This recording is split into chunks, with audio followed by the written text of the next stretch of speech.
বরবেশে মাথায় পাগড়ি আর গায়ে শেরওয়ানি থাকলেও দ্বিতীয় বিয়ের এই যাত্রায় হাসির বদলে পরের দু চোখে বইছে বিষাদের অঝোর ধারা। যেখানে হাসি খুশি থাকার কথা সেখানে বরবেশে গাড়িতে বসে অঝোরে কাঁদছেন নতুন বর। এরপরের দৃশ্যটি আরও হৃদয় বিদারক। হঠাৎ রাস্তার ধারের এক কবরস্থানে গিয়ে থামল বিয়ের গাড়ি। জমকালো সাজেই তিনি ধীরে ধীরে এগিয়ে গেলেন একটি কবরের পাশে।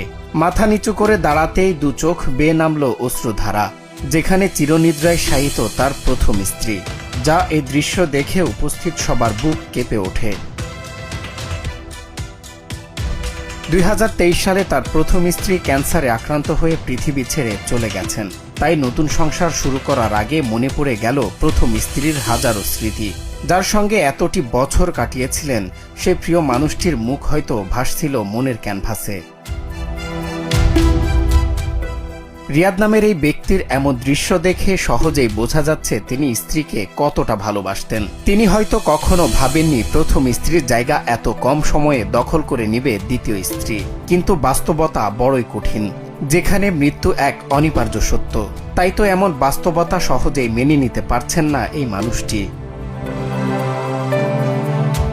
কবরের পাশে দাঁড়িয়ে স্ত্রীর জন্য দুহাত তুলে দোয়া করলেন রিয়াদ। হৃদয় বিদারক এই ঘটনাটি ঘটেছে কুমিল্লার জগন্নাথপুরের বালুতপা এলাকায়। জিয়ারত শেষে গাড়িতে ফিরে এসে নিজেকে আর ধরে রাখতে পারেননি তিনি। অঝোরে কাঁদতে থাকেন।